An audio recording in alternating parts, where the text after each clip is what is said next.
मैं तो कहता हूं क्षत्रिय ही क्यों, आप दूसरे समाजों को भी आगे लाइए, क्योंकि क्षत्रिय का काम तो ये था कि सारे समाजों को साथ लेके चले।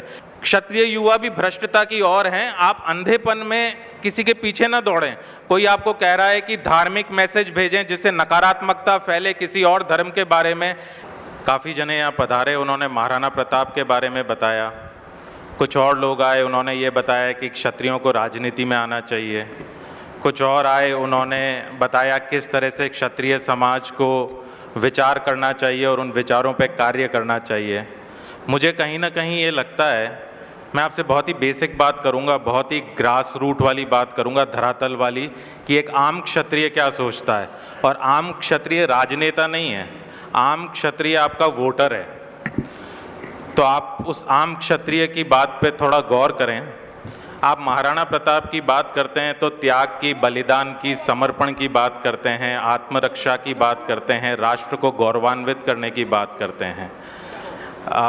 पूरे समाज को छोड़िए, यहाँ बैठे हुए आप और हम में से कितने हैं जो महाराणा प्रताप के किसी एक विचार पे भी पूरा चलते हैं?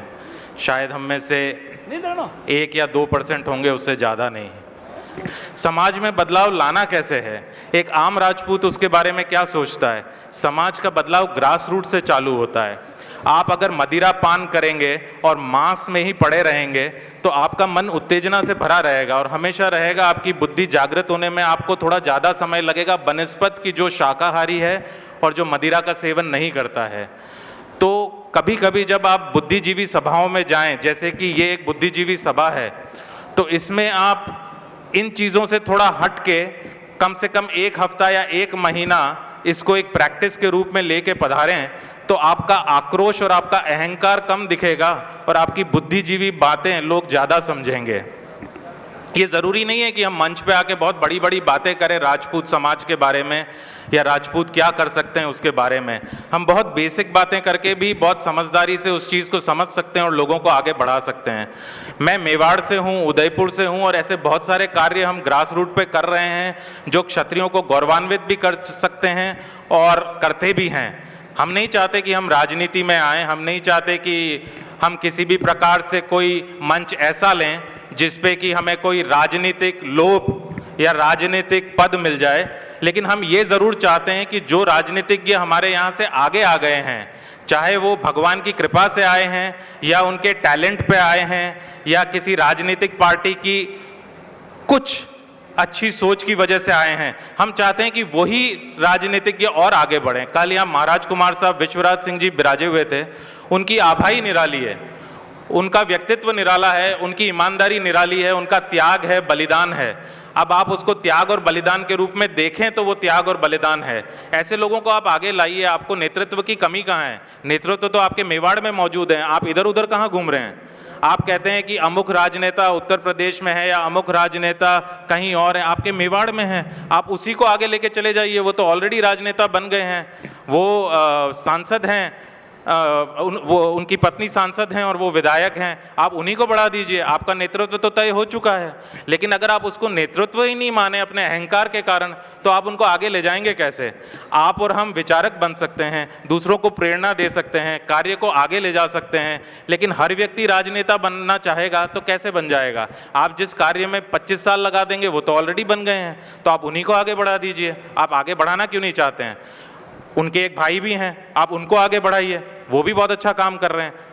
अगर कोई व्यक्ति क्षत्रिय है तो आप उसको क्षत्रियता में देखें, उसको ये ना देखें कि उसकी लड़ाई किससे है, कौन सा पक्ष है, कितनी महासभाएं हैं, क्या क्या हो रहा है। अगर व्यक्ति क्षत्रिय है तो वो आपके लिए काफ़ी है। मैं तो कहता हूँ क्षत्रिय ही क्यों, आप दूसरे समाजों को भी आगे लाइए, क्योंकि क्षत्रिय का काम तो ये था कि सारे समाजों को साथ लेके चले। सब समाजों में न्याय क्षत्रिय करता था। क्षत्रिय राजनीति कम करता था लेकिन दूसरा न्याय ज़्यादा करता था। और यही न्याय जब क्षत्रिय करें तो वो बहुत आगे आ सकते हैं। मैं आपको एक, मेरा समय समाप्ति की ओर है, लेकिन मैं आपको एक बहुत छोटी सी बात बताना चाहता हूँ समाप्त करने से पहले। हम लोग बहुत सारी ऐसी चीज़ों को उठा रहे हैं शहर से, शहर की विरासत को, शहर के तालाबों को, बावड़ियों को, मंदिरों को, फोर्ट्स को, पैलेसेस को, ओधियों को, इन सब को जिनमें राजपूतों का ज़बरदस्त योगदान है। ये सब चीज़ें उठ गई तो आप और हम उठ जाएंगे, और आप और हम उठ गए तो हम हमारे जो क्षत्रिय राजनीतिज्ञ हैं उनको भी उठा देंगे, और वो उठ गए तो पूरा समाज उठ जाएगा। लेकिन कोशिश तो हमें ग्रास रूट लेवल पे ही करनी पड़ेगी, वहाँ हम नहीं करेंगे और चाहेंगे कि ऊपर से ही करें तो वो पूरा नहीं है। एक और मेरा आपको कहना है कि जितने भी क्षत्रिय हैं, जितना भी युवा है, वो आज की तारीख में कहीं ना कहीं भ्रष्ट हो चुका है। क्षत्रिय युवा भी भ्रष्टता की ओर हैं। आप अंधेपन में किसी के पीछे ना दौड़ें। कोई आपको कह रहा है कि धार्मिक मैसेज भेजें जिससे नकारात्मकता फैले किसी और धर्म के बारे में या कोई और समाज के बारे में, तो ऐसा आप कतई नहीं करें। इसको आप तुरंत प्रभाव से रोक दें। आप सिर्फ और सिर्फ विकास की बात करें, अपने समाज के विकास और अपने राष्ट्र के विकास की, और तभी आप विकास कर पाएंगे, नहीं तो कभी नहीं कर पाएंगे। बहुत बहुत धन्यवाद मुझे मौका देने के लिए। कभी समय और होगा तो और चर्चा करेंगे।